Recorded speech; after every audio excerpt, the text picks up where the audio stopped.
Hello guys, meron po tayong tatalakayin tungkol sa isang pahayag ni Banat Bay at ito naman ay dinibank ni Mike Cervera tungkol sa luxury vehicle na kumpiska ng Bureau of Customs. At ang sabi ni Banat Bay, ang pahayag niya rito ay ito ay pangreregalo sa mga leader ng mga congressman na nagpasa ng tawag niyang mga sa Quadcom. May katotohanan kaya ito, atin pong alamin. Panoorin po natin ang pahayag ni Mike Cervera tungkol kay Banat Bay pag-akusa fake news daw ayon sa kanya. Panoorin natin ang video.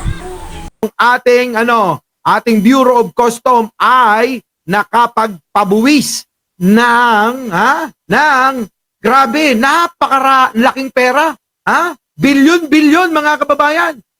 Kulang 1 trilyon. Natandaan nyo yun. Ngayon, eto, yung chismis na naman nito. Yung nahuli na mga sports car, luxury car, ngayon binibintang na naman sa administrasyon. Gunggong! Di ba? Kasi mga kababayan, malamang yan, kalyado na naman nila.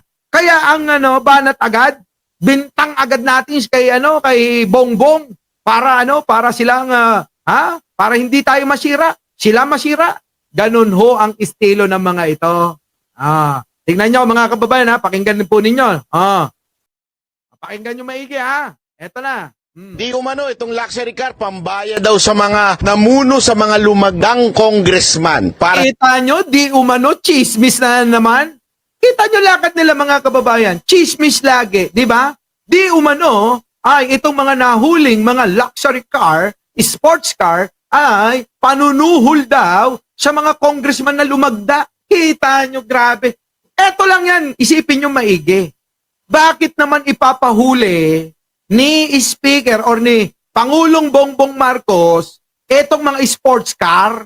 Hawak niya naman etong Bureau of Customs. Tingnan ninyo. Bilang ako Pangulo, ititimbre ko na yan. Sasabihin ko ganito. Bureau of Customs. Parating yung mga sports car dyan, huwag nyo na sitayin yan, Palabasin nyo ng dire-diretso. Ganon ang gawin ninyo, Di po ba? Napakasimple.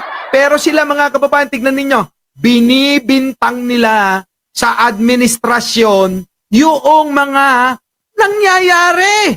Na tulad yan, mga kababayan, tignan nyo, sports car, nahuli na nga, ibibintang pa netong gunggong na to. Saan? Sa administrasyon. Na ipapanuhol daw sa mga congressman na na lumagda daw sa impeachment ni Sara. Kundi pa naman tanga. Diba? Luknukan lang tanga mga kababayan puta panunuhol ko yan, ipapahuli ko. Isang tawag ko lang yan, Bureau of Customs. Huwag nyong huwag nyong harangin yan. Palusutin nyo yan, parang ginawa ni Digong, di ba? Yung mga droga, tuloy-tuloy lang. Di po ba? Yung binunyag nila yung mga nando sa Quadcom nung nakaraan.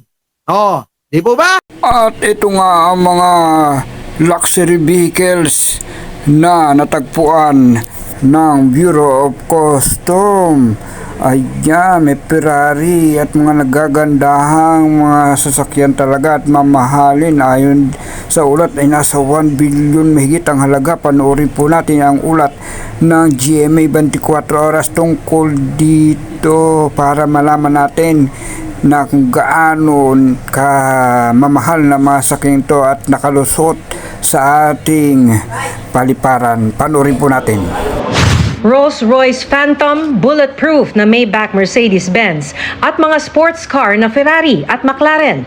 Kabilang yan sa nasa 35 luxury vehicles na inabutan sa isang repair shop at showroom sa Pasay City. Hinihinga ng mga ito ng Bureau of Customs ng patunay na bayad ang mga buwis. Itong Rolls-Royce Phantom halimbawa, dapat nasa 100 million pesos ang binayarang duties and taxes. Hihintayin pa yan bago masabi ng customs kung smuggled ang mga ito o hindi. They have 15 days to show proof of payment of duties and taxes. Inaalam pa rin kung kanino ang mga ito, sino ang nagbebenta at paano sila naipasok ng bansa. Pinuntahan lang ng BOC ang repair shop at showroom para tignan kung bayad ba ang buwis ng mga sasakyan matapos ma-monitor ang bentahan ng mga luxury vehicle sa social media. 3 office staff ang inabutan doon, 2 Chinese na lalaki at 1 babaeng Vietnamese.